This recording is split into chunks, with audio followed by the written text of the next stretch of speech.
तो अब अपना नेक्स्ट पार्ट करते हैं। इसके अंदर क्या है, आपको ना जैसे ये स्टेटमेंट है, ये स्टेटमेंट क्या दिख रही है, ये है ना जैसे statement, receive cash from Amit, है कि नहीं है। तो ये जो रिसीव कैश फ्रॉम अमित है, ये रिसीव कैश फ्रॉम अमित, इसमें से आपको ना दो अकाउंट बाहर निकालने की जो असर करेंगे भाई।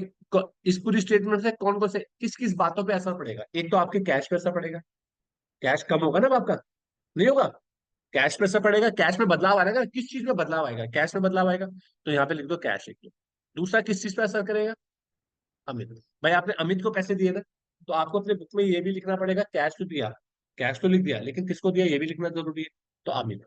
एक स्टेटमेंट में दो चीजों का असर जरूर पड़ेगा, तो वो कौन सी दो चीजें हैं वो आपको बतानी है इस वाले क्वेश्चन में। तो आप फिर से सोच उसके बताओ, पढ़ो और बताओ इसमें।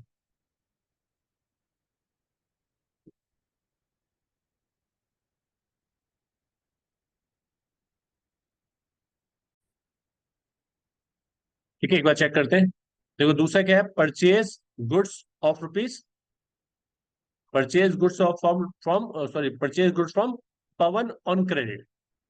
अब इसमें एक तो लेजर होगा, देखो आप लिखोगे इसमें गुड्स, आप ये लिखोगे गुड्स, और एक लिखोगे पवन। पवन मतलब पवन का नाम भी याद रखना जरूरी ना, है ना। तो पवन लिखना जरूरी है, एक तो पवन के नाम में असर पड़ेगा गुड्स में। लेकिन गुड्स लिखने की जरूरत नहीं होती, आप गुड्स नहीं लिखोगे कभी भी। गुड्स की बात होगी तो उसकी जगह पे क्या लिखा जाएगा, जब खरीदेंगे तो परचेज और बेचेंगे तो सेल। तो आप गुड्स की जगह पे क्या लिखोगे, परचेज। फिर पेड कैश टू पवन, तो यहां पर क्या होगा, एक कैश और पवन।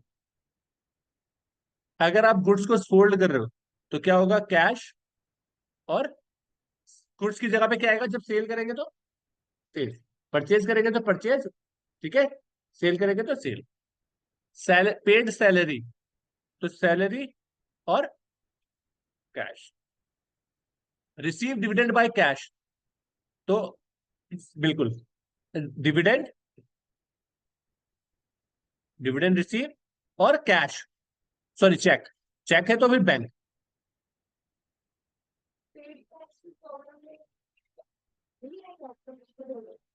हाँ कैश आएगा और पवन आएगा, क्या ना जी, जा रहा है। मैं भी डेबिट और क्रेडिट नहीं बता रहा हूँ, मैं सिर्फ ये बता रहा हूँ दो अकाउंट कौन से असर पड़ेंगे। अभी ये मत समझना कि मैं इसे इसे डेबिट कर रहा हूँ इसे क्रेडिट कर रहा हूँ, मैं सिर्फ ये बता रहा हूँ कि दो अकाउंट कौन से असर करने हैं, क्योंकि क्वेश्चन ही ये था। ठीक है, यहाँ पे bought machinery from Supriya, machinery purchase करा, मशीनरी परचेज करिए तो एक तो मशीनरी हमारे पास आएगी, तो मशीनरी हम लिखना पसंद करेंगे कि मशीनरी ऐड होगी। और क्योंकि सुप्रिया का नाम लिखा है, इसका मतलब है सुप्रिया का नाम भी बताया जा रहा है कि उसका नाम भी याद रखना है हमें, इसका मतलब है उधार में खरीदा है, तो Supriya. Sold goods to Shanti store, Shanti store को सामान बेचा, तो शांति स्टोर और sales. Sold old furniture for cash, ठीक है ना, ओल्ड फर्नीचर, एक तो फर्नीचर और cash. Receive commission in cash, तो कमीशन रिसीव और cash. Withdraw of goods by proprietor, proprietor ने गुड्स विड्रॉ करे, एक तो ड्राइंग्स और एक क्या, परचेज। ठीक है ना, गुड्स जो हमारे पास रखे हुए थे, देखो ये परचेज थी ना, जब हमने परचेज करे, जब हम गुड्स खरीदते हैं तो उसे हम किस नाम से रिकॉर्ड करते हैं, परचेज।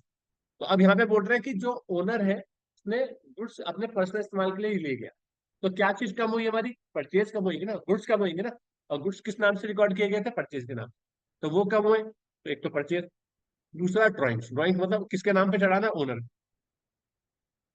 तो ओनर जब अपने पर्सनल इस्तेमाल के लिए लेके जाएगा तो ड्राइंग्स।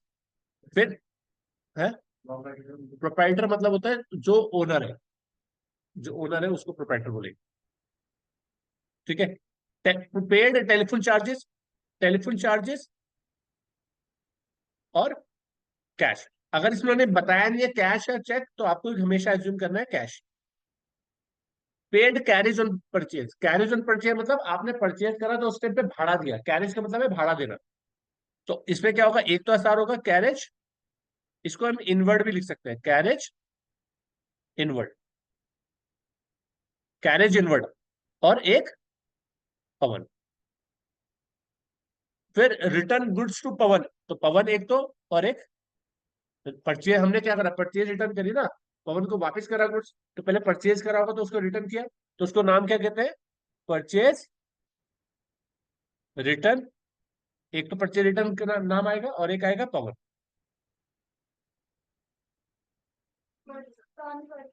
ऊपर वाले में, अच्छा ऊपर वाले में, तो ऊपर वाले में क्या था, paid carriage, carriage on purchase ना, तो यहाँ तो कैश आएगा ना, कैश। नेक्स्ट आएगा गुड्स रिटर्न बाय शांति स्टोर। अब गुड्स हमने जो सेल करा था शांति स्टोर का, उसने वापस करा, तो इसका मतलब सेल्स रिटर्न हो गई है, तो क्या होगा, सेल्स रिटर्न और एक शांति स्टोर। ठीक है, तो ये आप लोग कर लीजिएगा। इसके बाद नेक्स्ट एक्सरसाइज जो है आपके पास, मैं बता देता हूँ, वो नेक्स्ट एक्सरसाइज आप घर से करके लाएंगे।